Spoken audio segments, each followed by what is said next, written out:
Game belonged to Jackson as they went on to defeat Downsview 12-0. Win improves Jackson's record to 3-2. Downsview drops to 2-3. First half of the game was mostly all defense, with both clubs coming up with several big plays.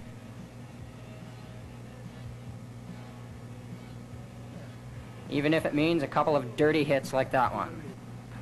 Jackson's Angelo Varvaletis hits Jeff Gullard here with a fine reception. He's finally brought down. They're into good scoring position. But the very next play, they couldn't put it over the goal line. We see Claudio DeMario picks off a pass. He runs down the sidelines before finally being forced out of bounds.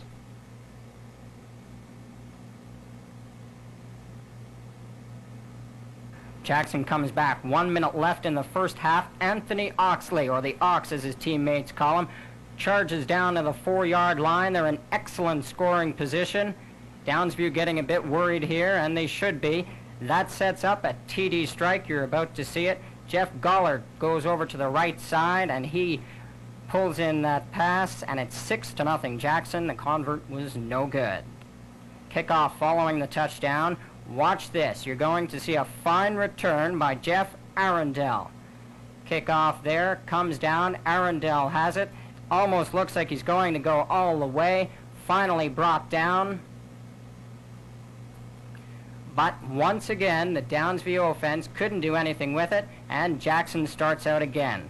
We see Varvaletis making a key completion to Brian Gold on that play. Gold knows it. Lots of spirit on the team. That sets up this field goal by Tibby Ribby. What a great name. He completes another one later on in the game. That rounds out the scoring, and it's 12-0. That's the way it stood for the rest of the game. Downsview does have several opportunities to come back, however, in the fourth quarter. We watch this, an interception deep in their own end. That puts Downsview in good position, but once again, couldn't do anything. John Christie, he makes one nice play here, hits Bruno Bernardi out of a crowd. They're in great field position here, but the very next play, Christie goes over to the sidelines. We see it here. He goes to the sidelines. They pick up a couple of yards. But then, just to show you how bad things were going for Downsview, just as they looked like they were ready to put 6 points on the board, they get 3 tries at a possible touchdown, but just can't seem to pick up 6. Watch this play. Mark Lindsay, he shows Downsview, this is how you play defense, boys. Watch that. Knocks it out of the air. Christie then decides, I better go to the end zone. It's getting late in the game. Calls the signals, goes back, sees somebody on the left side, fires deep, just out of the reach of Bruno Bernardi, and they'll try it again. The very next play, this, remember, not a replay. Same play, same result. Downsview coach John Scarfo says it just typifies the type of game the team was having. Played tough. They were more intense than we were. They wanted the game more than we did, and they won. It's as simple as that. Your offense seemed to have a bit of trouble getting going. Was it just a strong defense on the part of Jackson, or was it the team just wasn't clicking today?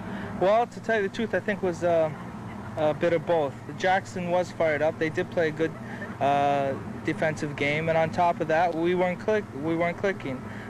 It's a result of both. Maybe we weren't clicking because of their intensity. Maybe they were intense because we weren't clicking. It's a combination of everything. It's hard to say. I know personally that we weren't playing with the intensity that we wanted to play with. How do you prepare next week? The playoffs start. How do you prepare? How do you get the players to forget about today and just start a new season, so to speak? Well, that basically comes from our part. It's up to us to encourage the players to, if any morale is down, to get it up, to iron out mistakes. See, the players basically generally do what they're told. Emotionally, we can control it to a certain extent. A lot of these guys are tough inside, and I'm sure we won't have to encourage them very hard to get them up for the playoffs.